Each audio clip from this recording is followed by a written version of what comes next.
አንተ ሞኝ እግዚአብሔር ሰላም አውሎ ስላሳደረ እየበደልከው ስላልቀሰፈ እግዚአብሔርን ሞኝ ልትለው ተወዳለህ እንዴ አለ።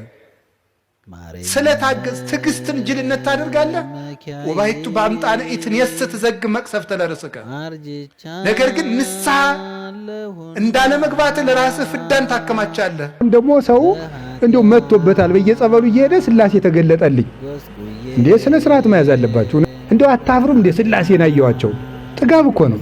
እኔ እንደው አንድ መርጌታም በህልሜ አይቼ አላውቅም እንዴ እንኳን ስላሴ እንዴ ነውር አይደለም። በዛሬ ቪዲዮ ሁለት ሐሳቦችን ነግራችኋለሁ። የሁለተኛው ሐሳቤ ግን እጅግ ትንሽ ጠጠር ያለና ሲሪየስ ጉዳይ ነው። ከዛ እናንተ ላይክ እና ኮፒ ሊንክ እያደረጋችሁ አድምጡኝ። የመጀመሪያው ሐሳብ አብዛኛው የቪዲዮዎቻችን መጀመሪያ ላይ ኮፒ ሊንክ እና ላይክ አድርጉ እንላለን። ይሄንን የምንልበት ዋነኛው ምክንያት በቪዲዮዎቻችን የምናስተላልፋቸው መልእክቶች በርካታው ምዕመን ጋር እንዲደርስና ምዕመናኑም በዛ እንዲጠበቁ እንዲማሩበት ከማሰብ የዘለለ አንዳች ጥቅም ኖሮት አይደለም። ላይክ እና ኮፒ ሊንክ የመሰብሰብ አባዜ ያለብን መስሏችሁ ግራ የተሰኛችሁ ልትኖሩ ስለምትችሉ ስላላችሁም እሱን ክሊር ከማድረግም አንፃር ነው። እናንተ ላይክ ማድረጋችሁ ኮፒ ሊንክ ማድረጋችሁ በርካታ ምዕመናን ጋር እንድንደርስ ስለሚያግዘን ያንን ከማድረግ አንፃር ብቻ ነው እንጂ ሌላ የተለየ ጥቅም ኖሮት አይደለም። እግዚአብሔር በሚያውቀው ላይክ ስላደረጋችሁ ኮፒ ሊንክ ስላደረጋችሁ ቲክቶክ እንኳን የሚከፍለን ክፍያ ኖሮ አይደለም። ሌላው ሐሳብ ሁለተኛው ደግሞ ከላይ በቪዲዮ መጀመሪያ ላይ ሰምታችኋቸው የነበሩት አባታችን ርዕሰ ሊቃውንት አባ ገብረ ኪዳን በሚያስተላልፉት መልእክት ላይ ኮሜንቶችን ለማየት ሞክራለሁ። በውስጥ የምትልኩልኝም ሰዎች አንዳንዶቻችን ትንሽ ከመስመር ወጣ እያልን ይመስለኛል። በእርግጥ በዘመናችን አንቱ ቅዱስ መባልን ነው እንጂ ልክልካችንን የሚነግረንን ሰው አንፈልግም አንወድም። በተለይ በዚህ ዘመን ምን ችግር አለው ምን አለበት በውስጥ መነጋገር ሲቻል የሚሉ በጣም አጥፊ የሆኑ ግን መልካም የሚመስሉ ቃላትን በመጠቀም ብዙ ሰዎች መርዝ የሆነ ሐሳባቸውን በዛ ለመሸፈን ይሞክራሉ። ያደረጉትም ያሉት መምህራችን እንግዲህ ሲነግሩንም እንደምትሰሙት እንደምታውቁትም ስህተትን ስህተት ነው ልክ የሆነው ልክ ነው።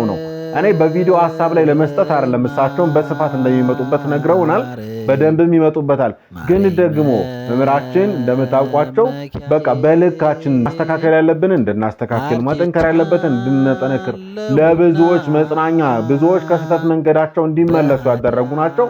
ደግሞም የቤተ ክርስቲያን የጀርባ አጥንት የሆነው የአብነት ትምህርት ቤት የምስክር መምህር ናቸው። የምስክር መምህር ማለት አንድ ሰው ለምሳሌ በመጽሐፍ መምህር ማለት ነው ብሉያትና ሐዲሳትን እየተማረ ያለ ሰው ሊሆን ይችላል። ያንን ጨርሶ ሄዶ ጨርሷል ልክ ነው በቃ ከዚህ በኋላ ማስተማር መምህር መሆን ይችላል ብለው የሚያረጋግጡ መምህር ናቸው። አስቡት ሐዲሳት ማለት ሐዲስ ኪዳንን በሙሉ ማለት ፈትፍቶ ማስተማር ይችላል ብለው የሚያጸድቁት እንግዲህ እሳቸው ናቸውና በጣም በሚያስተዛዝብ ሁኔታ መጽሐፍ ቅዱስን አንድ ቀን ገልጣችሁ የምታውቁ ሰዎች እሳቸው ላይ አፋችሁን ለመክፈት በምን አይነት ሞራል እንደደፈራችሁ አልገባኝም። እና እንደው ይሄ ነገር ትንሽ መስመሩ ቢይዝ የሚል ሐሳብ አለኝ። ሞኝ ሰው በዝምታው ሊቅ ይመስላል ይላል። ሞኝ ሰው በምኑ ምን ይመስላል? ሊቅ ይመስላል። አንዳንድ ሰዎች ዝም ስላሉ ትዕግስተኛ ይመስላል፣ ግን እስኪነኩ ድረስ ነው። ሌላ ቀንም ተናግሬ ያውቃል። የሆነች ሰዎችን ለማብሸቅ የሆነች በተናቸውን ፈልጋችሁ ክሊክ ማድረግ ነው። እሷን ነካ ካደረጋችኋት በሙሉ ፋይላቸው ይዘረጋል፣ ይናደዳሉ። ንድድድድድድድድድ የሚለው ፊት ይሄ እዚህ ላይ ጅማት ይገተራል። እኮ ፊታቸው እኮ ማተራ ጨለማ ይለብሳሉ፣ ይበሽቃሉ። ብሽቀት እህል አልበላቸው ይላል፣ እንቅልፍ አልተኛቸው ይላል። ይሄ ምንድን ነው? ትዕግስት ማጣት ወደ ሰፊ ዓለም ሲነኩ ያዙ ይልቀቁኝ ማለት እንዴ ታው እንጂ እንከባበር ማለት። ዘፈን ይፈቀዳል አይፈቀድም? አሁን እዚህ ክርክር ውስጥ እንውጣ። ይፈቀዳል አይፈቀድም ሳይሆን ጉዳዩ ጆሮአችንን ያበክናል። ኃጢአቱን እንተው ዝም ብላችሁ ኃጢአት ነው ዘፈን። እንዲያው ከዚያ በታች ግን ጆሮአችን እንዴት ነው በዘፈን? እኔ እኮ አሁን እስቲ ሌላውን ተው እሺ፣ ያላገባው የሴቱ በቱና አሁን ያገባችሁ ሰዎች ለሆነ ሰው እየተዘፈን እንዲያው የምትሰሙ ለሆነች ሴት ምን አርግ ብላችሁ ነው? እንዲያው ይገርመኛል እኮ እንዲያው እኮ አይገርም። አንድ ጊዜ የዘፈናችሁላትን ሰው አግኝታችኋል። ምን ባሉኝ ነው እንደው የምትዘሉት ማለት ነው? እንዲያው ይገርመኛል። ማምላክ ሰው ለማያውቃት ሴት በተዘፈነ ዘፈን ሲዘል ያድራል። ይህ ነውር እኮ ነው። ይሄ እኮ ጅልነት እኮ ነው። ይሄ እኮ መባከን እኮ ነው። ሰይጣን ካንተ እንዲርቅልህ ከፈልክ አሁን አንዳንድ ሰው አለ ሰይጣን እንደማራቅ እያለ የሚጃጃል ሰይጣን እንዲርቅ እንትና የሚባለው ጸሎት ጥሩ ነው ምናምን እንትስ የሚባለው ጥሩ ነው እንትና ደግሞ ለዚህ ጥሩ ነው የእንትና ደግሞ ድርሳን ጥሩ ነው። እንደዚህ አትጃጃል። ሰይጣን እንደዚህ ስላረቀው ብቻ አይደለም በኢየሱስ ክርስቶስ ስም ብሎታል። ጳውሎስ በሚሰብክለት በኢየሱስ ክርስቶስ ስም ብሎታል። ለኢየሱስን ያምኖ ለጳውሎስን ያምኖ አንተ ምን ቤት ነህ? ኢየሱስንም አምነዋል ጳውሎስንም አውቀዋል። አንተ ምን ቤት ነህ? ሰይጣንን አንዳንዱ ሰውማ እንደው ሲጸልይ ሰምታችሁ ሰው በጉልበቱ ለሚርቅበት ቀጥቀጥ በሰራዊቱ ይህ በጥርሱን ነከስ ሲያደርገው ሰይጣን የሚያመው ይመስለዋል። እንደዛ ሰይጣን እንደዚህ ብሎ አይርቅም። ሰይጣን የሚርቀው ጎበዝ እኛ ላይ ያስቀመጠውን ገንዘብ ወርውረን ስንጥልለት ነው። ያን ስንጥልለት ሰይጣን ይርቃል። ያ ክፉ አደራ ክፋት፣ ሞት ደግሞ ሰይጣንን ተጠግቶ ይመጣል። አንድ ምክር ልምከራችሁ። በየትኛው ደቂቃ የሚጸጽታችሁን ስራ ተሳድቤ ለ30 ደቂቃ ስሜቴ ይውጣልኝ ወይስ ራሴን ልግራና ክርስቶስ ደስ ይበለው አልታረቅም ብዬ ክብሬን ጠብቄ ሄጄ ደስ ይበለኝ ለጊዜ ወይስ ታርቄ የሰላም አምላክ ክርስቶስ ከኔ ጋር የሰላም ልጆች ሆነን ምንድነው ሁልጊዜ በሐዘን የምንሰቃየው? ለምን ነው የምንገረፈው? ለምንድነው ሁልጊዜ ስንጸጸት የምናድረው? ለምን ሰላም አይኖረንም? ለምን የምንሰቃየው? እኛ እኮ ውሉደ ሰላም እኮ ነን። ክርስቶስ እኮ ሰላም ነው። የእሱ ልጆች ለምንድነው ሰላም አጥተን የምናድረው? ልብስ እያለን የምንራቆት ለምንድን ነው? ምግብ እያለን የምንከሳ ለምንድን ነው? ፈውስ ዓለም ኢየሱስ ክርስቶስ ተሰቅሎ ጤና የምናጣ ለምንድን ነው? ግን ነፃ የምንወጣው ግን አይምሯችን ሰላም የሚሰማው አበድረን ይቅርታ ዝም ስንል ማሩኝ አላለችው አላወቅኩም እዩብኝ ስንል እንነቃለን። ሰላምን መፈለግ አለብን። ሰላምን የምናገኛት ደግሞ እኛው ልብ ውስጥ ይህን እናድርግ። ጌታችን መድኃኒታችን ኢየሱስ ክርስቶስ ብቻ ሊያነጻን ይችላል። ሁላችንም ረክሰናል። ክርስትና ድራማ አይደለም። የሚያነጻን መድኃኔዓለም ነው። የምንነጻው ደግሞ ማረን ብለን ንስሐ ገብተን ስጋውን ደግሞ ስንቀበል ነው። ምን እንዲያደርግልን ነው የምንፈልገው? እኔም ቢሆን እዚህ መቆም ደስ የሚያሰኘኝ አይደለም። ሁላችንም አሁን ንጹህ ለባብሰን አንዲት ጭቃ እንኳን ስንራመድ ሲረጨ ወይኔ ልብሴ ቆሸሸ ወይኔ በጭቃ እግሩ ጨርቃችንን የነካ ሰው ካለ ከፊቴ ናትና ኃጢአቴ ሁልጊዜ ተውጫለሁኔ ሰው መስለን እየዋል እንደ አውሬ ስንባክል ባዘን በትካዜ ሰላሜን እንደወንድባችን ማን ይመልሰው? ባዘን የረከሰውን አይምሯችን ማን ይቀድሰው? በፊት የሚቀድሰን መድኃኔዓለም ክፋትን የሚያስተካክለን የእሱ ነው። ጌታችን መድኃኒታችን ኢየሱስ ክርስቶስ ብቻ ሊያነጻን ይችላል። ሁላችንም ረክሰናል። መቀደስ አለብን፣ መመለስ አለብን። ክርስትና ድራማ አይደለም። አይምሯችን መስተካከል አለበት። ተንኮላችንን መተው አለብን። የሚያነጻን መድኃኔዓለም የምንነጻው ደግሞ ማረን ብለን ንስሐ ገብተን ስጋውን ደግሞ ስንቀበል ነው። እየተሰበሰብን እንደ ክምር ብንናድ ምሕረት አናገኝ። ደሙን አፍሷል፣ ስጋውን ቆርሷል፣ ዘመንን ባርኮ ሰጥቶናል። ምን እንዲያደርግልን ነው የምንፈልገው? በኃጢአት ጎስቁዬ እንኳንስ እናንተ እኔም ቢሆን እዚህ መቆም ደስ የሚያሰኘኝ አይደለም። ፈለኩኝ ኃጢአት የእግዚአብሔር መልእክት እንደ ቤተ ክርስቲያን ሀሳብ ለማድረስ ነው እንጂ ቁጭ ብዬ ለኃጢአት እያለቀስኩ ብኖር ደስታዬ ነው። እውነት ለመናገር ስለዚህ መድኃኔዓለም እንዲያነጻን ሳንነጻ የሰላም ሀገር እንፈልጋለን። ሳንቀደስ እግዚአብሔር ሆይ ውረድ ፍረድ እንላለን። በየት ይውረድ? ማን ያስወርደው? ማን ያስመጣው? በራችን ዘግተን ልባችን ተቆልፏል። ስጥጡ አልባቢኩም ዋኮ አልባሲኩም። ልብሳችሁን ሳይሆን ልባችሁን ቅደዱት። ዘመን ተመቸኝ ብላ ባሏን የማትክድ ሚስት ደግሞ ይሄ የተመሰገነ ነው። ሲመቸው አላውቅም የማትል ሚስት ማለት ነው። ሴቱም ሲመቻችሁ እንዲያ ናችሁ አይደለም? ዘወር ስትሉ ዘወር ትላላችሁ። ልክ ደግሰሽ ዳሪኝ የሚል ባል እንዳለ ሁሉ ዘወር ሲል ዘወር የሚል ሴትም ሞልቷል። የለም? አዎ የእናንተ ሲሆን ዝም አላችሁ። ሞልቷል።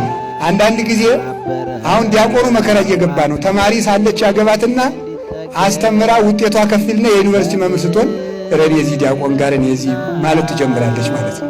አርፋችሁ ብትቀመጡ ይሻላል። ሰውነታችሁን በቁስል መጥቶ እግዚአብሔር የተመካሽበትን ሰውነት ሁሉ ነዶ እንዲጠፋ ያደርገዋል። እግዚአብሔር የነበራችሁበትን አትርሱ። ሐመድ አንስቶ እግዚአብሔር ከየት እንዳደረሳችሁ። ሁሉም አይነት ኃጢአት በቤተ ክርስቲያን ይሰራያል ያለ ማመልከት። ሁሉም አይነት ኃጢአት ምንም ነገር ብትሰራ። ስለዚህ በቀኝ የተሰቀለውን ወንበዴ ዛሬ በገነት ትኖራለህ ብሎ ፈወሰው በምሕረቱ በደሙ። ስታመነዝር ተገኝታ በድንጋይ ልትወገር የመጣችውን ሴት በሰላም ሂጂ ልጄ ብሎ ሰደደ። ጎባጣውን ፈወሰው፣ ዲዳውን ፈወሰው፣ ወንበዴውን ፈወሰው። ክርስቶስ የሞተውን ፈወሰው።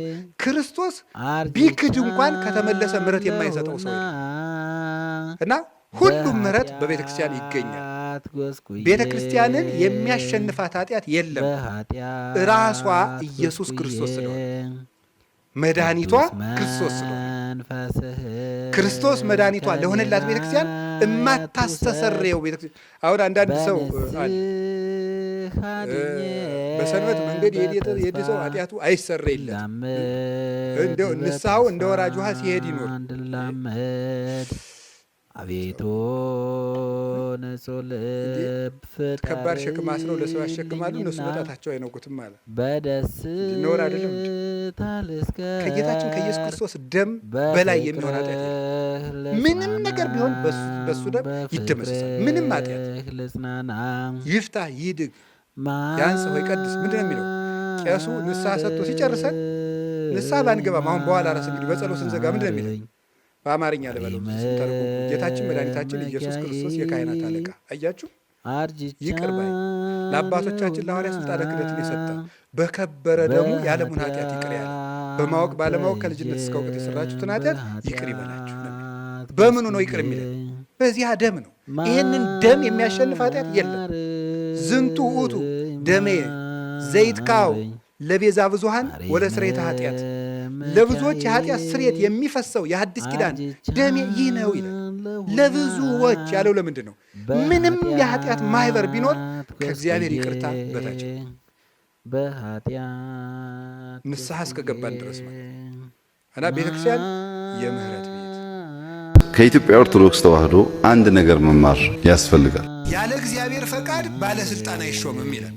ያለ እግዚአብሔር ፈቃድ ምን አይሾምም ነው? እና እንግዲህ ሁሉም ባለስልጣን እግዚአብሔር እየፈለገ ነው የሾመው። እንደው የዛሬዎችን መገምገም ከፈራችሁ የድሮዎችን ገምግሙ፣ ችግር የለም። እውነቴን እኮ ነው ማለት ነው። ቢያንስ የድሮዎቹ መጥተው ምንም አያረጉንም ማለት ነው። ስለዚህ የድሮዎቹን መገምገም ትችላላችሁ።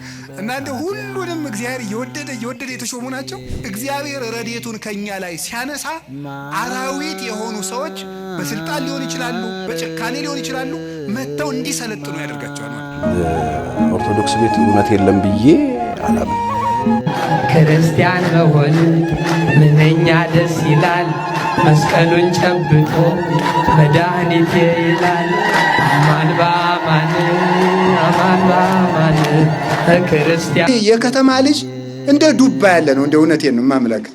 አሁን ዱባ ጭንቅ አይችልም አይደለም። አንድ ቀን ከፀሐይ ላይ ስናወራው ዝም ብሎ በቃ መፍረስ ነው ስራው፣ መፍረጥ ነው ስራው። ወይ እንደ ቅቤ ነው ወይ እንደ ሙዝ ነው። ሙዝ አሁን ለብዙ ቀን ስንቅ አይሆንም፣ ጭንቅ አይችልም ሰው ማለት ነው። እና ጭንቅ ነገር መስማት አንችልም፣ ጭንቅም ነገር መስራትም አንችልም። ስለዚህ ነው ጭንቀት ሲመጣ ደንግጠን ከሃይማኖት ደጃፍ ሁሉ ምን ወጣው ማለት ነው። በመቸኮላችን ምክንያት የምናጣው በጣም ብዙ ነገር አለ።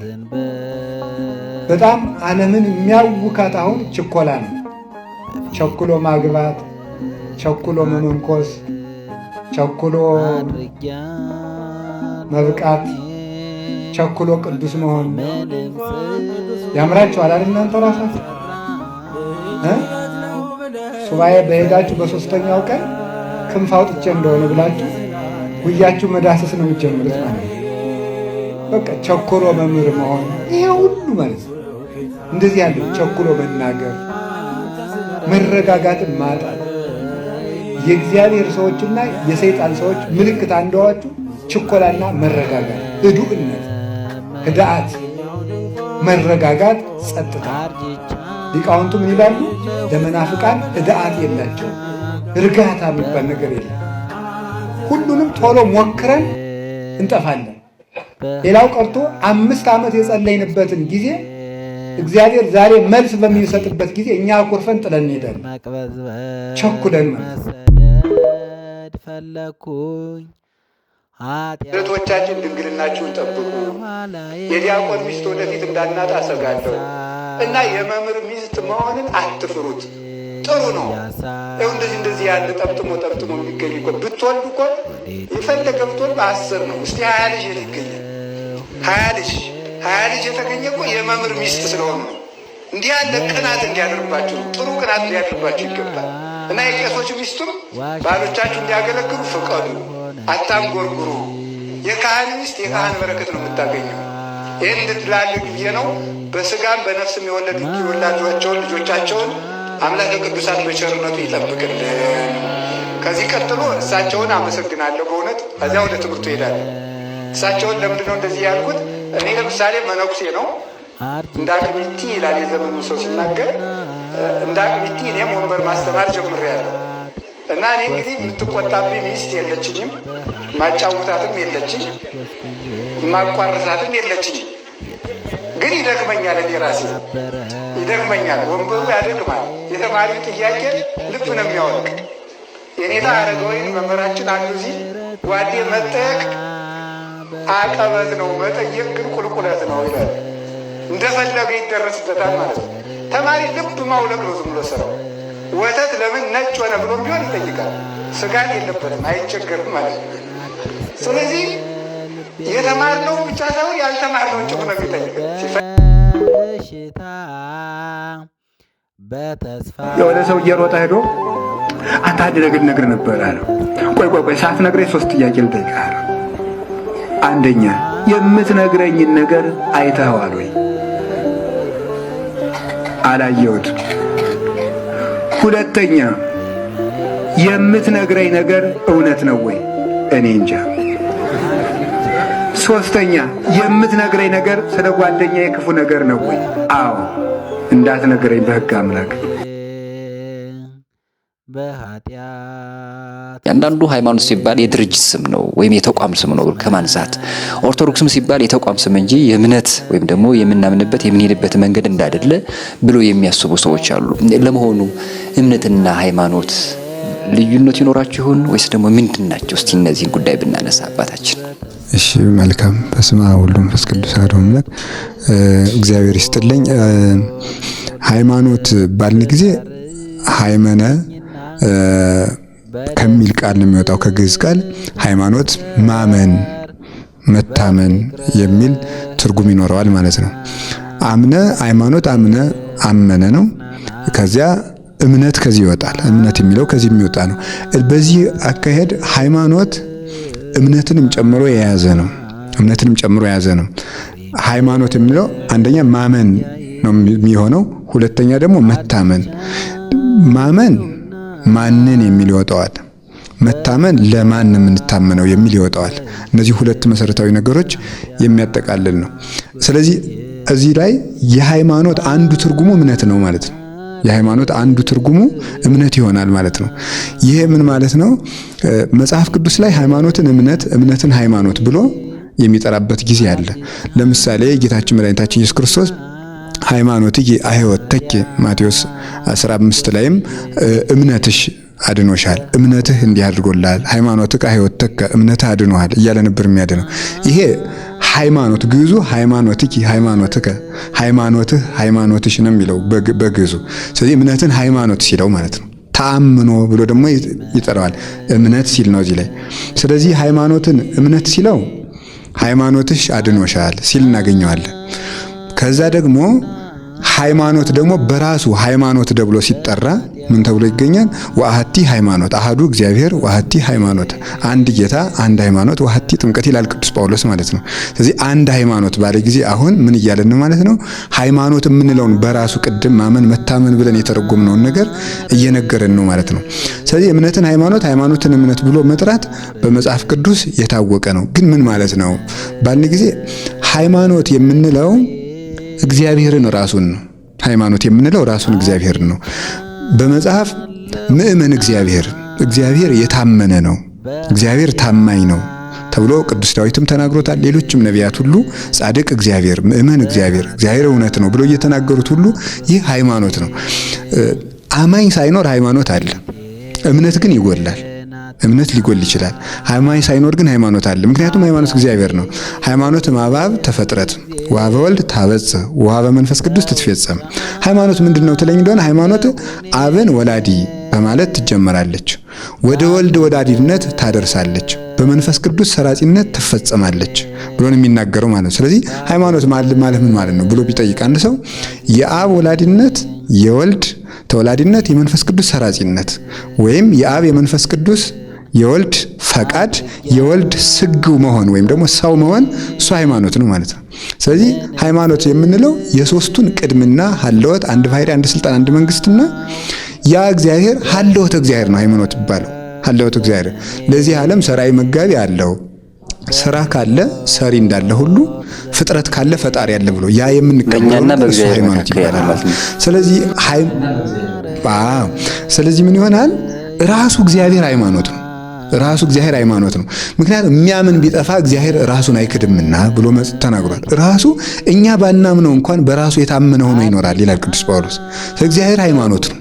እንዲያውም አንዳንድ ጊዜ እንዲህ ተብሎ ሁሉ ይነሳል። ሃይማኖት በመላእክት ዓለም ተጀመረ የሚል ሐሳብ እኔም እሰማለሁ። ይህ ልክ አይደለም።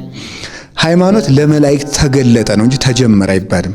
እግዚአብሔር ነው ሃይማኖት። እግዚአብሔር ሃይማኖት ነው። እንደውም በድርሰቱ በቅዱሳት መጻሕፍት እግዚአብሔር ታማኝ ነው፣ እግዚአብሔር ምእመን ነው ተብሎ ተነግሯል አልኩኝ። በድርሰቶቻችን ነው ምሳሌ መልክአ ኢየሱስ ብለን በምናመሰግነው ደሰት ላይ ለሕፅንከ ብለን ሰላም ለሕፅንከ ምርፋቀ በረከት ወሳይል ዘአስመከ ወጥቶ ለዘዲዮስ ድንግል ኢየሱስ ክርስቶስ ሃይማኖተ ወንጌል ብለን እንጠራዋለን። ክርስቶስ ሃይማኖት ተብሎ ነው የሚጠራው፣ ሃይማኖት ነው። ስለዚህ ሃይማኖት ተገለጠ እንጂ አልተጀመረም። ያ ታምኖ አማኝ ሳይኖር እግዚአብሔር ስቡህ ነው እንደምንለው አመስጋይ ሳይኖር እንቅድመ ይፍጠር መላእክት ለቅዳሴ ተጸራ ስብሐት አብ ወልድ መንፈስ ቅዱስ መላእክትን ለምስጋና ሳይፈጥር የአብ የወልድ መንፈስ ቅዱስ ምስጋና አልተጓደለም እንደሆነ የሚያምን ሳይፈጠር እግዚአብሔር ታማኝ ሆኖ ነበረ። ከዚያ ደግሞ እግዚአብሔር ራሱን ለፍጥረት የገለጠበት ያ የመገለጥ መንገድ ደግሞ ሃይማኖት ተባለ ደግሞ ማለት ነው። ያ መገለጡ ደግሞ በራሱ ሃይማኖት ተባለ። ስለዚህ አንደኛው እግዚአብሔር ሃይማኖት ነው። ሁለተኛ ሃይማኖት የማይሻሻለው እግዚአብሔር ስለማይሻሻል ነው። ሃይማኖት የማይለወጠው እግዚአብሔር ስለማይለወጥ ነው። እግዚአብሔር ሕያው ስለሆነ ሃይማኖት ሕያው ነው። የሚያምን ሰው ሲገደል ሃይማኖት የማይገደለው ለዚህ ነው። ሌላ ጊዜ ቆይቶ አማኝ ጠፍቶ ሙቶ ካለቀ በኋላ የሆነ ሰው በፀሐይም በጨረቃም በከዋክብትም ተመራምሮ እግዚአብሔርን የሚያገኘው ሃይማኖት ያለና የነበረ ስለሚኖር ነው። ስለዚህ እግዚአብሔር ለሙሴ ሲነግረው እኔ ያለውና የነበርኩ ነኝ ሲለው ያ ነው ሃይማኖት ማለት። ያ ያለውና የነበረው እግዚአብሔር ሃይማኖት ነው። የዓለም ብርሃን ማን ነው? ክርስቶስ በሉ። የዓለም ብርሃን ማን ነው? ክርስቶስ። ኢትዮጵያ የዓለም ብርሃን አይደለችም። ማን ያላችሁ እንደዚህ? ከቤተ ክርስቲያን ሰውን ለማጥፋት የሚዘየድ ስብስብ ነው። ብር ካጣችሁ ነግዱ። እኔ እውነቴን ነው። ነግዱ፣ ስሩ። እንዴ እውነቴን ነው። ኢትዮጵያ ሰው ብር መናቂያ ይወዳል፣ ስራ መናቂ ይወዳል። ብር ደግሞ ለሁለት ሺህ ብር ይላል። ወይ ጥቃም እንዲሁ እናንተ እንዴ! አንዳንዱ ደግሞ ኩራት ራት ነው ይላል። እንዲሁ ከመጨለት ወዲህ ነው ራቱ ነው የሚያውቁ ኩራት። እንዲሁ እስቲ እንዲሁ ሲቀማ ሰው እንዲሁ ኩራት እየኮራ ሶስት ቀጠኛና እንዲሁ ሲለበልብ ታገኘዋለህ። እንዲሁ እውነቴን ነው። ስሩ ልክ ኩራት ራቱ ነው ያውቅ። ሲራክ ምን አለ? ሶስት ሰዎች ነፍሴን አበጻጯት አለ። ሴሰኛ ሽማግሌ፣ ንፉግ ባለጸጋ እና ትዕቢተኛ ድሃ እንዲሁ ነፍሴን አበሳጯታል። ሁላችሁ እሱ ነው የምነግርህ። ስሩ ዝም ብላችሁ። እኛ ኢትዮጵያውያን ምን የሚጠቅም ነገር የለም። መስራት፣ መጽደቅ፣ መፎከር ምንም አያመጣም። መስራት፣ መጽደቅ መልካም መሆን ኢትዮጵያውያን መልከኞች፣ ሰራተኞች እንኳን የእግዚአብሔር መጽሐፍ እነ ሄሮዳትስ የታሪክ ጸሐፊዎች ሁሉ ምንድነው ኢትዮጵያውያን ማለት ጨዋታ የሚያውቁ ጥበብ የሞላባቸው ቤታቸውን ከመንገድ ዳር ሰርተው በሞት የብሉን ሊጠጡልኝ የሚያውቁ ሰውነታቸውን የሚያድሱበት የጠራ ውሃ ያላቸው መቼም እሱ ጸበል አይለን ነገር የተባረኩ ህዝቦች ናቸው ተብሎ ተጽፎልናል። ያንን ነው መጠበቅ። ስለዚህ እንዲሁ ሲታጣ አሁን የሥራ መፍጠሪያ ሃይማኖት እየሆነ ስነ ስርዓት ያዙ። የዓለም ብርሃን ክርስቶስ ነው። እመብርሃን ደግሞ ድንግል ማርያም ናት። እመብርሃን እንዲሁ አንተ ወንጌል ምን አለ? አይነ ምቀኛ ነው እንዲህ አለ። እንዲሁ አይነ ምቀኛ ነው ወይ? ልጇ ብርሃን ከሆነ እናቱ ደግሞ ማለት እናት ነው። እመብርሃን ማለት የብርሃን እናት ነው። እንዲሁ ያማል። እመብርሃን ማለት ምንድን ነው የሚቸግርህ? ልጇ ብርሃን ነኝ አለ። እንደወለደችው ደግሞ ነገረው። ያው ወንጌል እንዴት እመብርሃን አትላትም? ምቀኝነት እኮ ነው። ራይ ድረስ ነው። እንዲሁ በማይደረስበት ይቀናል እንዴ? ትባሸቃላችሁ እንዴ? ጠላት ከፈለጋችሁ ሰይጣን አላችኋል እንዴ? እሱን አትሰላለፉትም? እንዲሁ ማርያም ምን አደረገቻችሁ? ምሕረት አዝላ በመጣች።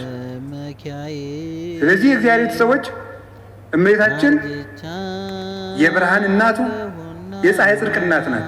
ስለዚህ ለምንድን ነው ድንግል ማርያም ዘላለም ድንግል መሆን ያስፈለጋት ሲባል ቅድም እንዳልኳችሁ ለልጇ ምስክር እንድትሆንና እግዚአብሔር ስለገባባት። በእግዚአብሔር ዙፋን ፍጡር አይቀመጥም። እኔ ቀናተኛ አምላክ ነኝ፣ ክብሬን ለሌላ አልሰጥም ይላል የሰራዊት ጌታ እግዚአብሔር። እግዚአብሔር የገባባትን ማኅፀን እግዚአብሔር የተቀመጠበትን ዙፋን ማን ነው የሚቀመጥበት? እስቲ በሉ እንደው አሁን የቀበሌ አስተዳዳሪ በወረዳ አስተዳዳሪ ወንበር ይቀመጥ? እስቲ ሂድና ሞክራት። አሽሮ ይለቃል። የለም አይፈቀድም። እንደው መጠንን ታውቆ ነው። እማዬ ያቅምሽናል ሙያ አለም ያሉ አሉ አይደል? ቄሴ አንዲት እማዬ ብድግ ብለው የኔ ታቤት እንዲሁ እኔ በህልሜ ታቦት ተሸክሜ ሰው እያጠኑ ህልም አይቼ አይ እማዬ እንደው ያቅምሽናል እንደው ከሆነም እኔ ታቦት ተሸክሜ እንደው አንቺ ብታጠኝ ይችላል። እንደው አይሆን ያማ አይሆንም እኮ እንደው በየት አልፎ ባይቲ ሀሊፈቂ ድጓታ ሚረቂ ያለ እንደው ነውር እኮ ነው። መጠን አለው ነው።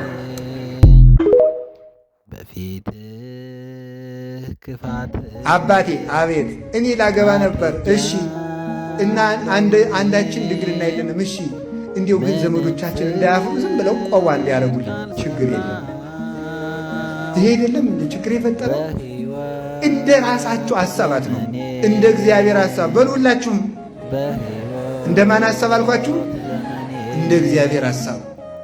ችግር የለም የሚለን ሰው የራሳችን ሐሳብ ነው እንጂ የሚነግረን የእግዚአብሔርን ሐሳብ አይደለም ማለት የእግዚአብሔርን ሐሳብ አይደለም።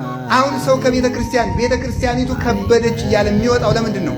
የራሱን ሐሳብ እዩት። ቆይ ስርቆት የማይመኝ ሰው ማን ነው? ሁላችንም።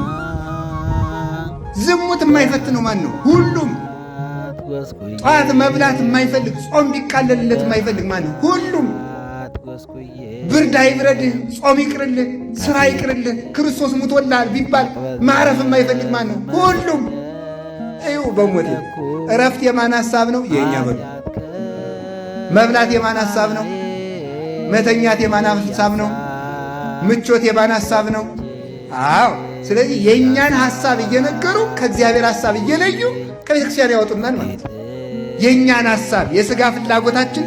ለዚህ ነው ቅዱስ ጳውሎስ እንደ ሥጋ ምሕረት መጠጊያ እነኋት እናትህ እነሆ ልጅሽ እመቤታችን ቅድስት ድንግል ማርያም ከመስቀሉ ስር ተገኝታ የተቸነከሩ እጆቹንና እግሮቹን እያየች ታለቅስ ነበር። ይህን በምታለቅስበት ጊዜ እናቱን ለማጽናናት እነሆ ልጅሽ ብሎ ዮሐንስን ሰጥቷታል። አንደኛው እናት አባትን ማገልገል እስከ ሞት እንኳን ቢሆን መሆን እንዳለበት ሲያስረዳ ቅዱስ ዮሐንስ አፈወርቅ እንደሚናገረው ይህንን አንቀጽ ሲተረጉም ክርስቶስ እየሞተ እንኳን እናቱን ያገለግላት ነበር። አንተ በቁምህ በጤንነት እያለ ጤና እያለ አካልህ ደህና ሆኖ እናት አባትህን ባታገለግል ምን አይነት ፍርድ ጠብቀህ?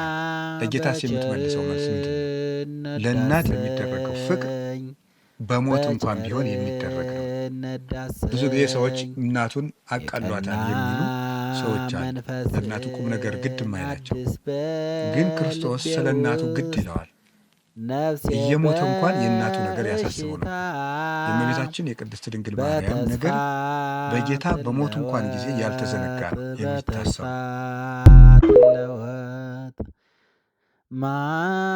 ማርያም የሚለው ስም ሲነሳ ሰው እንደሆነ ያደረግሽ እግዚአብሔር አንቺን አይቶ እንዲፈጥረኝ ምክንያት የሆንሽ ምክንያተ ፍጥረት ብለን እመቤታችንን እናስባታለን። ማርያም ስትነሳ የነቢያት የመኖራቸው ምስጢር ያለመቀሰፋቸው ምክንያት ከመከራ የማለፋቸው ምክንያት ወላዲተ አምላክ ነበረች። ማስተዋል የሌለው ሲበላም የሚቸኩል ሲጸልይም የሚቸኩል ሲማርም የሚቸኩል ሲያስቀድስም የሚቸኩል መጽደቅንም በችኮላ ማድረግ የሚፈልግ ሱባኤ ቢገባ የሚቸኩል ለሁሉም ነገር ፈጥኖ መጨረስ የሚፈልግ ሰው ስር ሳይኖረው ያደገ ዛፍ ማለት ነው። ወሶ በሰረቀ ፀሐይ መጽለወ በቃ እስመ አልቦ ስሩ ለመሬቱ እስመ አልቦ እመቅ ለመሬቱ ስር ሳይኖረው ሁሉንም አግበስብሶ መከራ የመጣ ሰዓት የሚጠወልቅ እንደዚህ ያለው ነው። በእውነቱ መንፈሳዊ ነፋሳዊ የሆነ ማለት ነው። ቸኩሎ የወጣ ቸኩሎ የተገለጠ ቸኩሎ የበቃ እንዲህ ያለ ችኩል ምንጊዜም ሀገር ያጠፋል። ከእንደዚህ ያለ መንፈሳዊነት እግዚአብሔር ይሰውረ። መንፈስ ቅዱስ ያደረበት ሰው ምልክቱ አንደኛው ሰው ሳይመርጥ መውደዱ፣ ሁለተኛው ደስተኛ መሆኑ። ምንም ነገር ቢፈጠር የማይታወቅ ልብ ያለው እሱ የመንፈስ ፍሬ አፍርቷል ማለት። ልቡ ለጻድቅ ውኩል ከመ አንበሳ፣ ብትሰድቡት የማይከፋው፣ ብታንኳስሱት የማይከፋው፣ ብትተቹት የማይከፋው፣ ያለውን ነገር ሁሉ ብትወስዱበት የማይከፋው፣ ብታዋርዱት የማይከፋው፣ ከወንበር ብታወርዱት የማይከፋው፣ ብትሾሙት የማይፈነጥስ፣ ደስታውም ሐዘኑም የማይነቀነቁት ሰው ደስታ ሲያገኝ ብሎ ትንፋሽ